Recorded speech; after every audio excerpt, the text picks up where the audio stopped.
let's begin here. This is from Big Think, and I'm really liking BigThink.com more and more and more because they have very troubled minds-esque sort of articles, great pieces to start conversations with, and of course that's what this has always been about, right? So look at this. This is pretty wild, and I love the idea.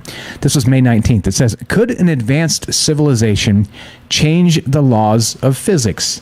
And yeah, right. I mean, I think that it's fascinating. It's like, okay, you would expect this to be the case, right? But how advanced? So we're going to get into Kardashev and how that kind of plays into, advanced civilizations and the rest. But then, of course, it gets even more weird, probably more weird than you'd care to imagine, or maybe not because you're part of the Troubled Minds fam. So maybe it's not. But let's read some of this. This gets pretty interesting super quickly, right?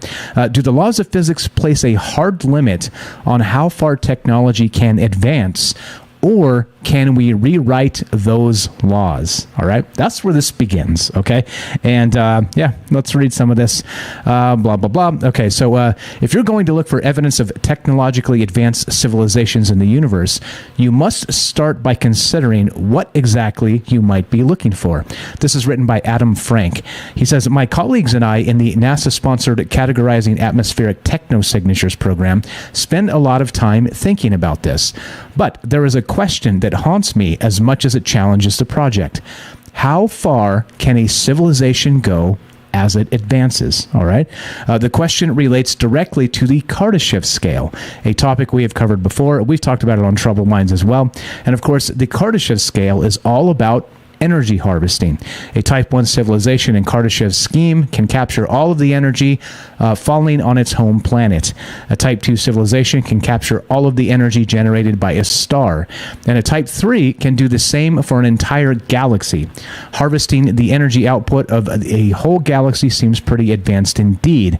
Yet, we could take the idea further. This is where it gets weird. Might there be a Type 4 civilization or a Type 5? Are there any limits at all to the advance of a technological species? And if so, where are those limits found? Any attempt to think along those lines is speculation of the purest kind, which is the best kind, in my opinion, and very, very, very much in the vein of Troubled Minds and what this is always about, the conversation, right? So it says this individual, again, Adam Frank, is going to do exactly that in this article. We're going to talk about dark matter and some other stuff, so we'll get to this shortly. But I think this is a hell of a spot to start, okay? This is a great place to begin, and the question for you is tonight, as always, right? This is the question show. This is not the answer show. And so the questions for you tonight, we got some questions, right? Number one, this is the first question. Could an advanced civilization change the laws of physics? All right. And what does that look like? All right. Of course, because if that's the case, we're talking about all kinds of stuff. We're talking about like the most wild science fiction you can possibly imagine, and even beyond that. We're talking about portals. We're talking about bending space-time. We're talking about maybe dipping outside of reality itself and maybe, let's say, forming or transforming said reality for yourself or for others, right? I mean, this becomes literally the speculation of like Marvel Comics and beyond. It's crazy stuff, right?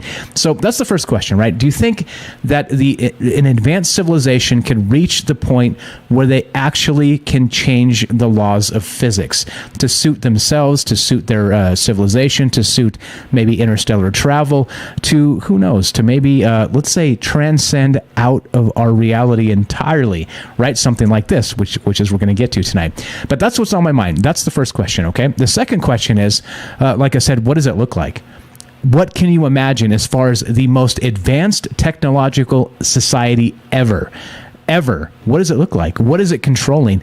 Is it becoming, and this is what's so fascinating about these conversations to me, is that when we're talking about technology, right, back to the Arthur C. Clarke and, technology and magic are, indistinguishable. It depends on your point of view, okay?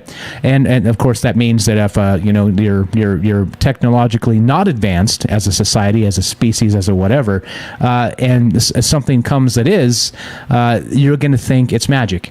It's not. It's technology. But to the uninitiated in technological aspects and perspective, it seems like magic, okay?